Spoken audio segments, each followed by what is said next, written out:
Bueno, buenas tardes a todos. Mi nombre es Rocío Reyes y yo les voy a hablar un poquito sobre el capítulo que mencionó la doctora Leti sobre el monitoreo de bosques frente al cambio climático.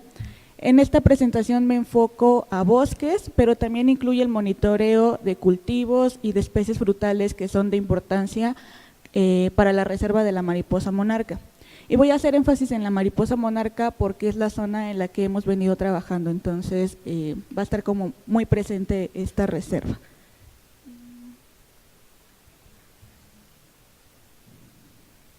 Bueno, hemos escuchado ya hablar sobre efectos del cambio climático y entre algunos de ellos va a ser que tengamos aumentos en el nivel del mar, que las zonas costeras van a estar afectadas por este aumento del nivel del mar.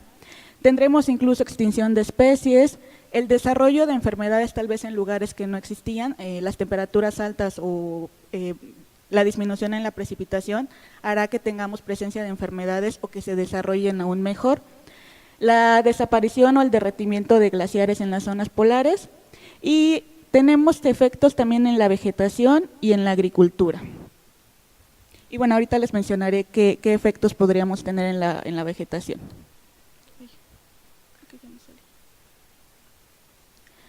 Y bueno, de las consecuencias del cambio climático, no solamente tendremos ese impacto en la vegetación o en los ecosistemas, sino que tendremos también afectaciones para las comunidades que vivan dentro de esos ecosistemas o que dependan de ellos.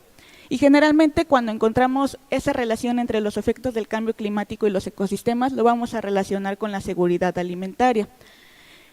Este esquema que les presento es como ese esquema con el que me he mantenido como a lo largo de este tiempo, en el que tenemos efectos del cambio climático.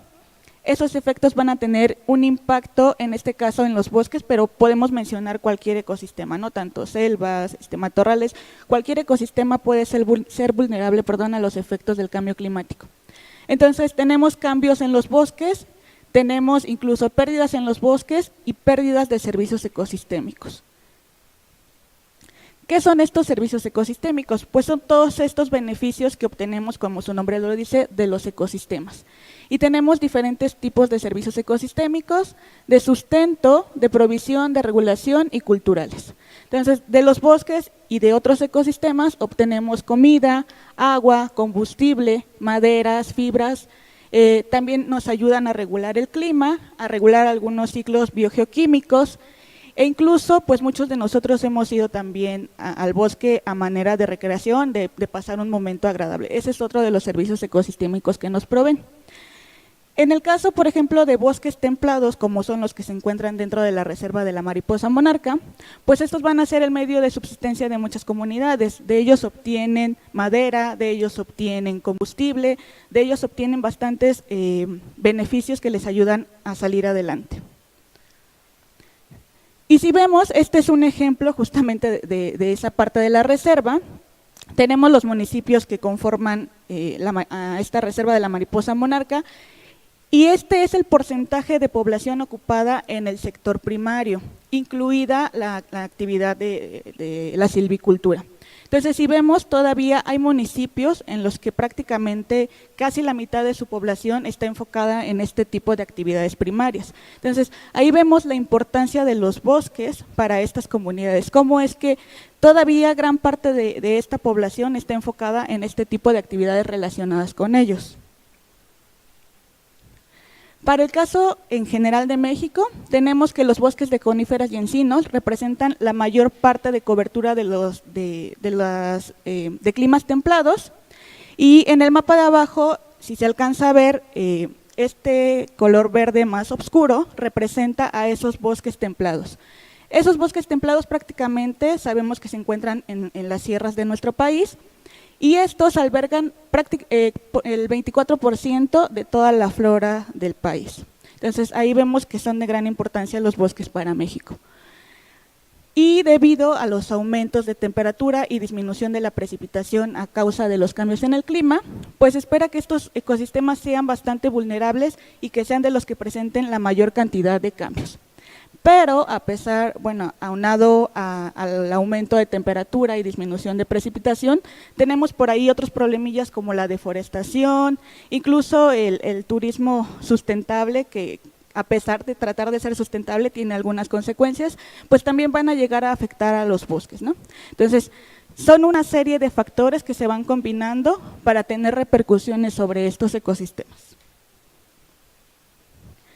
Y nosotros en algún momento nos hemos puesto a pensar qué está pasando con la precipitación, nos hemos puesto a observar el entorno, nos hemos dado cuenta que tal vez llovió, más bien que en este abril está lloviendo un poco antes de lo que normalmente empieza la temporada de lluvias para México, por qué hay cambios en la temperatura. Son cuestiones que tal vez están presentes, pero que no nos hemos detenido a darle esa importancia que debería.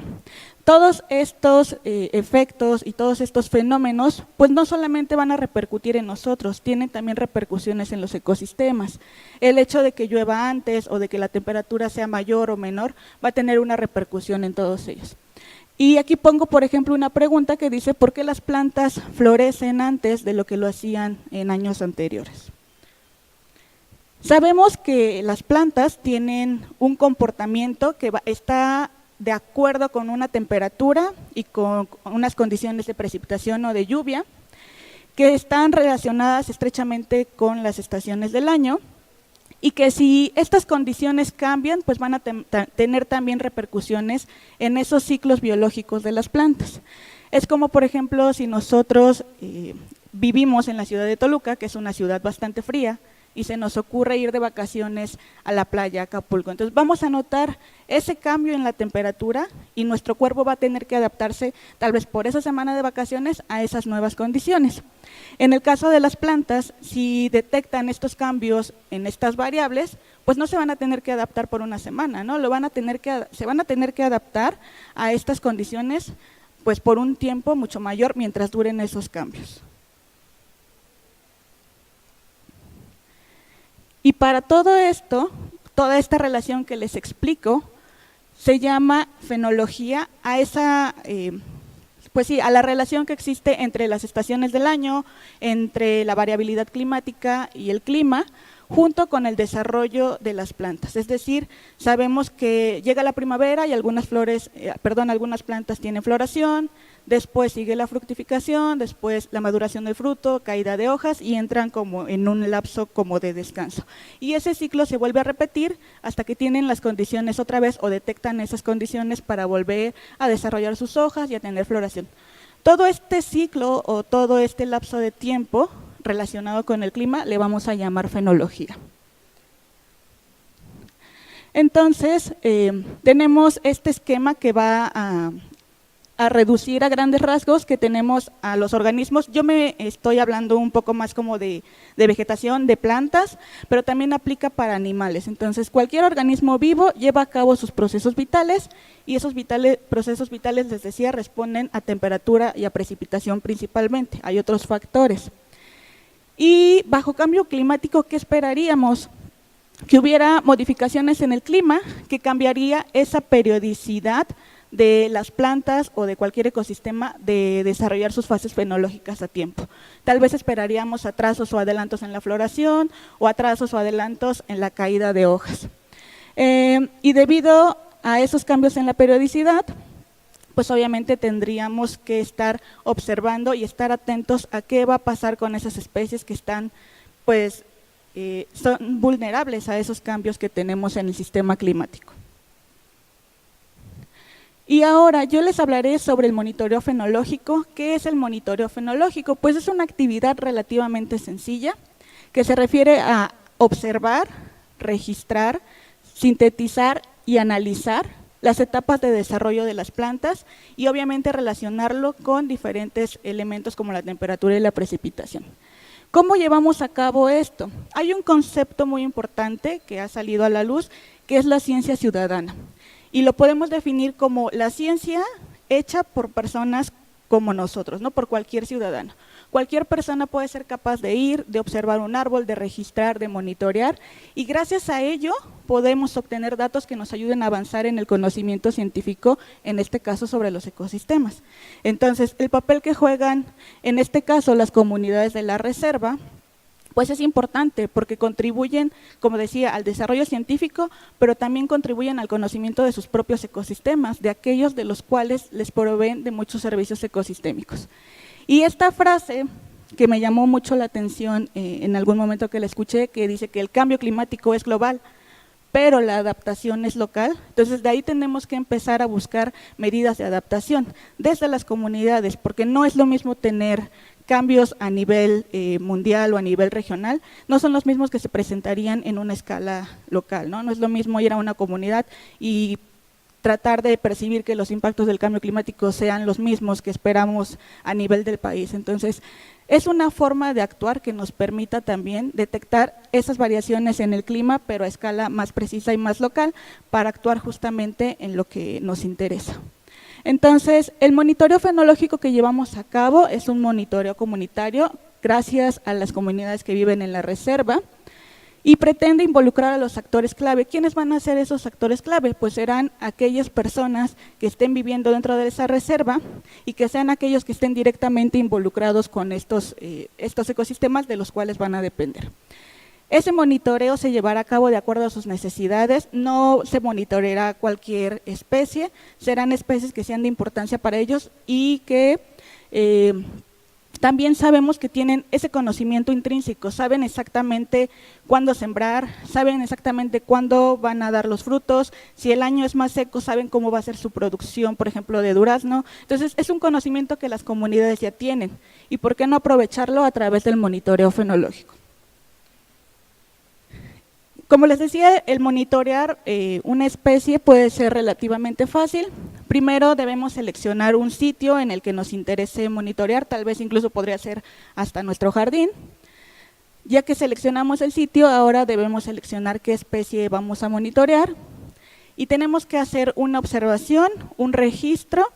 Y si podemos, digo si podemos porque en el caso de la reserva hay algunas comunidades que no cuentan con la tecnología para respaldar con fotografías, pero si tenemos la oportunidad, pues podemos tomar una fotografía de nuestro árbol o de la especie que nos interese y así llevar un registro más completo.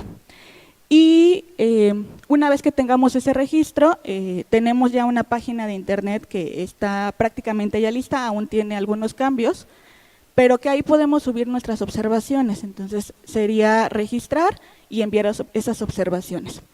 Esas observaciones no se quedan ahí, se tratan de regresar a las comunidades de una forma más digerible para ellos, que sea una información que no solo sirva para la investigación, sino que también sea de utilidad para las comunidades, que les ayuden a tomar decisiones para adaptarse o para hacer algo frente al cambio climático.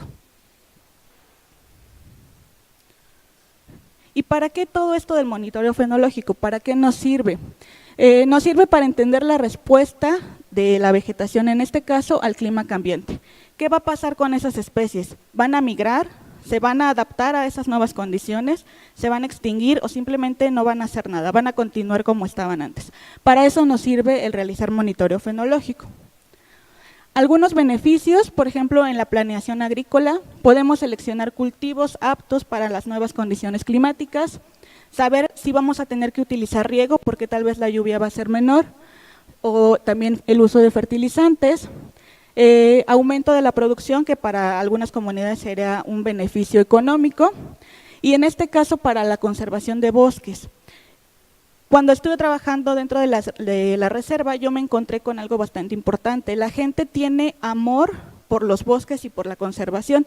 Tal vez no tengan de los bosques frutos o algo que puedan comerciar, pero sí tienen como amor, y por seguir conservando sus bosques es que les interesa el monitoreo fenológico de este tipo de especies, por ejemplo, de los pinos y de los encinos. Entonces, ese amor hacia los bosques los hace querer seguir conservándolos. Y este mapa presento algunos de los sitios en donde hemos llevado a cabo monitoreo fenológico. Cada puntito representa un sitio de monitoreo, pero no quiere decir que se monitorea un árbol. En cada sitio podemos tener hasta 5 o más árboles, dependiendo de si la persona de cada comunidad ha decidido monitorear pues uno o varios. Y también diferentes especies, entre ellos están pinos, encinos, ailes, incluso frutales, duraznos como guayaba. Hay una lista bastante grande de especies. Y bueno, a manera general, tengo 6 sitios donde se han monitoreado especies forestales como pino y encino y aile. Y en la parte de abajo tengo las especies, Pinus audostrobus, Alnus, Quercus, entre otros. Entonces, aquí tiene cuántos individuos de cada uno se han monitoreado y en la parte de arriba cuántas fases fenológicas se han observado. De todo este trabajo, pues puedo presumir que tenemos más de 2.500 observaciones, eso hecho un corte hacia 2015, entonces ahorita deberíamos tener ya una base de datos bastante importante, ¿no? Y estos son calendarios fenológicos, esto es lo que se le regresa a la comunidad. Ellos nos reportan a manera de, pues de escrito en una hoja de papel simplemente y se los regresamos en esta forma más digerida, que es un calendario fenológico. Fueron 3 años de monitoreo, 2013, 14 y 15, y la barra morada representa el desarrollo de las hojas, en este caso del encino, la barra azul de abajo floración y la barra roja representa la senescencia, que incluye caída de hojas y cambio de color de las hojas. Los numeritos que vienen adentro es la duración de la fase fenológica en días. Entonces, esto se les regresa a la comunidad con el fin de que ellos vean qué están pasando con sus árboles. Sabemos que 3 años de monitoreo aún es poco, pero es como el inicio de algo que pretendemos que continúe pues por un largo tiempo, por muchos años, ¿no? Como las redes fenológicas de Japón, de Canadá, que llevan ya bastantes años de monitoreo, pero bueno, este es el inicio de algo que pretendemos llegue hasta ese punto. ¿Y qué podríamos observar? Pues que las fases fenológicas no se presentan siempre al mismo tiempo. Es por eso que relacionamos con diferentes variables para saber por qué están respondiendo de esta forma. Y este es todo el calendario fenológico de las especies forestales que les mencionaba. Igual la barra roja es senescencia, fructificación, floración y caída de hojas. Esos son los resultados para todas las especies que estuvimos monitoreando. Estas son anomalías climáticas y a grandes rasgos lo que podemos ver es que en plena temporada de lluvias estamos presentando una disminución. Bueno, cabe recalcar que estoy hablando de la reserva de la mariposa monarca. Entonces, en plena temporada de lluvias está disminuyendo la precipitación, pero las lluvias invernales están tendiendo a aumentar. No es un aumento bastante grande, pero sí tenemos un poco más de precipitación en los meses de invierno. Mientras que la temperatura, pues estamos tendiendo a ver un aumento. ¿Qué esperamos? Entonces, menos lluvia y más temperatura para la mariposa monarca.